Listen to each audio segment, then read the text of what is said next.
Andrej që vetë, s'ka nevojë.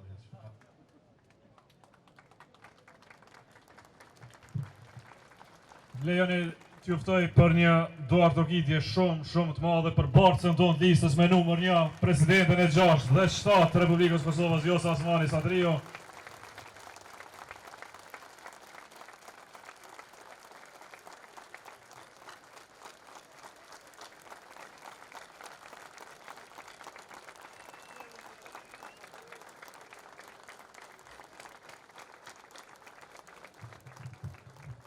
Është vërtet kënaqësi e madhe të jemi sot këtu në Prizren bashkë me Vjosën dhe me bashkëpunëtorët tonë në këtë qytet të madh të Republikës Kosovës, kryeqytetin historik, në këtë qytet që nuk pret vetëm me njerëz, por me plot histori, me plot kulturë e me plot krenari.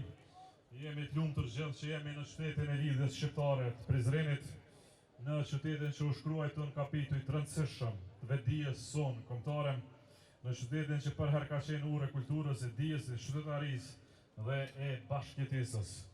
Dhe ka qytete që ndërtohen me kohë, po ka qytete që bëhen vetë histori me kohë, dhe Prizreni është qytet historik, prandaj me drejt i japim dhe epitetin e kryeqytetit historik të Kosovës. Prizreni është qytet i zejtarëve, i tregtarëve, i punës, i mjeshtrisë, i gurit, i lumit, i urave, i kujtesës sonë kolektive. Një qytet që gjithmonë ka ditur truajtur shpirtin e vet, pavarësisht kohëve të vështira që ka kaluar, dhe sot Prizrenit e themi se ka potencial të jashtëzakonshëm përpara, i turizmit që mund të bëhet motor zhvillimi, jo vetëm i kësaj ane, por i gjithë Republikës, i biznesit të gastronomisë që mund të rriten edhe më shumë, i kulturës që mund të bëhet forcë ekonomike, i rinisë së talentuar që ka ky qytet, që mbi të gjitha meriton mundësi të jashtëzakonshme për të qëndruar e të jetuar këtu në Kosovë. Sepse le ta themi thjesht, një qytet si Prizrenin meriton shumë atë për se çfarë po merr tani, meriton dhe investime për kujdes, zhvillim ekonomik, mbështetje për bizneset, zejtarët, fermerët, rinjtë e vet, pra meriton të ardhme të mirë. Dhe kjo ardhme varet nga ne. Ajo nuk vjen me propagandë, as me prralla të mëdha, vjen veç me punë konkrete. Dhe kjo punë konkrete vjen me programin më të mirë politik që sot partitë e kanë Kosovë, me programin e Lidhjes Demokratike të Kosovës dhe me 110 kandidatët e listës tonë, cilët ju ftoj për një duartërokitje natyrisht për secilin prej tyre, veçanti këta të Prizrenit, më të mirë që i keni. Dhe në këtë program tonin ne kemi disa shtylla, cilat duhet të trajtojmë me urgjencë. E para, përballjen me çmimet, sepse jeta është bërë e rëndë, çmimet janë rritur, fundi i muajit është bërë edhe më i gjatë, e familjet e kanë vetëm një pyetje thjesht, se cilin muaj apo ja dalim sërish. Dhe një shtet serioz nuk mund të rrijë spektator përballë një gjendje të tillë, dhe ka qenë spektator në këto 5 vite, sa herë kemi pasur rritje çmimeve. Kur rriteshin çmimet e naftës, nuk e heshin TVSH-n, nuk e heshin akcizën, vështronin se si çmimet rriteshin. Lejoni të zotëtohemi që tani se në çdo krizë qeverisja e LDK-s do të heqë barrën fiskale, e për më tepër do të heqin TVSH-n për gjitha produktet bazike, për bukën, për qumshtin, për vajin, për mielin, për vezët, në mënyrë që çmimet të bëhen të përballueshme për qytetarët tonë, dhe njëkohësisht zotohem këtu se për 4 vite të ardhshme, 4 vite qeverisë tona, çmimi i energjisë elektrike nuk ka me guxuar me u rrit për as edhe një cent të vetëm. Pra, po do të merremi me kostën e jetesës, por do të merremi me gjitha me pagat, me dignitetin ekonomik të familjes. Dhe prandaj, me njëherë, pas një vënies, do të rrisin pagat në sektorin publik, me koeficientin 150 për 80.000 punëtor publik, kështu që për herë të parë në historinë e Kosovës, për herë të parë në historinë tonë, mësuesi do të ketë pagën 1.000 euro në muaj, e polici, pagë e dinjiteshme për mësuesin tonë, patjetër. Polici, ushtari, zjarfiksi dhe infermieri do të kenë pagat nga 900 euro, sepse shteti mbahet nga njerëzit që çdo ditë i shërbejnë Republikës së tyre. Nga mësuesi që edukon brezat, nga polici që na ruan rendin, nga ushtari që e mbron shtetin, nga infermieri që kujdeset për jetën, dhe këta njerëz meritojnë trajtim të menjëhershëm nga shteti i tyre, këtë trajtim do ta kenë.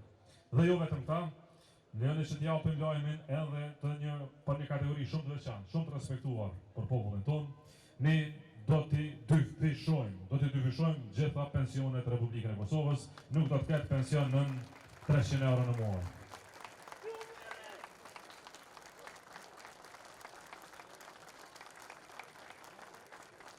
Po ashtu, do të japim mbështetje familjes, pasurisë më të madhe që kemi nëpërmjet Ministrisë së Familjes. Çdo fëmijë i posalindur do të mbështetet me 200 euro në muaj për 12 muajt e parë dhe çdo fëmijë nga një mosha 1 deri në 16 vjeç do të ketë mbështetjen mujore garantuar me ligj, jo me cikle elektorale, me ligj të Kosovës për të dhënë siguri secilit familje për tyrat dhe shtesat e tyre. Shtylla jonë e tretë është ndërtimi i Kosovës, atë që bëjmë më së miri, investimet kapitale, sepse një shtet nuk zhvillohet vetëm duke shpërndar ndihma, një shtet zhvillohet duke ndërtuar ekonomi, duke krijuar vende pune, duke ndërtuar infrastrukturë moderne. Dhe pikërisht për këtë, ne kemi planifikuar investimin më të madh historik që ka parë ndonjëherë Kosova, 5 miliard euro investime kapitale në vetëm 4 vjet. 5 miliard euro investime në autostrada, magjistrale, në hekurudha, në ujë, në teknologji, në shkolla dhe në spitale, dhe po Prizreni do t'a japin unazën e jashtme që ka kërkuar, dhe po Prizreni do t'a japin grotorën e qytetit që ka merituar gjithmonë. Por mbi gjitha, ministrat tanë do t'jenë në vend punishte, do t'jenë aty ku bëhet puna, jo në rrjetet sociale për sharë, e për të nxitur për sharje, do t'jenë me kantier aktiv që për detyrë kanë veç një gjë, kryerjen e punëve sa më parë, sa më shpejt pa asnjë fjalë. Fjalë pak, punë shumë, kjo është edhe këja. Bigjeta, do të ndërtojmë centralin e ri me gaz, le ta themi qartë, le ta themi thjesht, le ta themi zëshëm, me gaz amerikan. Gaz amerikan, 500 MW për centralin me gaz, dhe kështu t'i japim fund djegjes miliarda eurove në energji elektrike që ndodhë në Kosovë. Shtylla jone e katërt është shëndetësia dhe arsimin, përveç se do të ndërtojmë spitalin e ri të Kosovës me kapacitete krejtësisht reja, do të funksionalizojmë sigurimet shëndetësore, do të garantojmë punësim për secilin të diplomuar në shëndetësi, ne do të investojmë dhe mbi 1 miliard euro në mësim tërditor dhe në qerdhe. Sepse shteti serioz fillon tek fëmia dhe ne duam që asnjë nën të mos detyrohet të heqë dorë nga puna, sepse nuk ka qerdhe në shtetin e vet. Prizreni do të vijë me qerdhe, do të vijë me mësim tërditor, do të vijë me kujdes për familjet tona. Dhe shtylla jonë e fundit, jo më pak e rëndësishme, është rinia, është e ardhmja, do të trajnojmë mbi 40.000 trinë në aftësitë kohës, teknologji informative, inovacion dhe dije moderne, dhe do të krijojmë mbi 40.000 vende të punës brenda një mandati, e mbi gjitha do të garantojmë punësimin për secilin të posadiplomuar për 6 muaj me pagesë 500 euro në muaj, sepse askush, asnjë eri nuk meriton dal nga universiteti dihet i humbur përballë jetesës.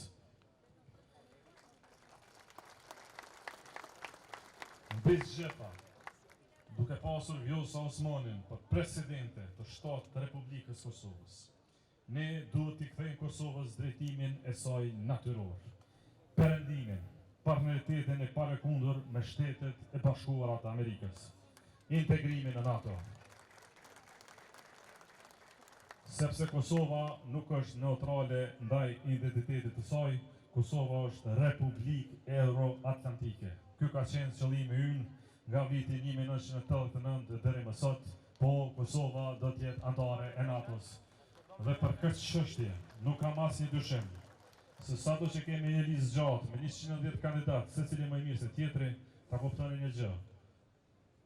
Këto zgjedhje përveç janë zgjedhje për ekzekutiv, janë zgjedhje për presidentin e ardhshëm të Republikës Kosovës.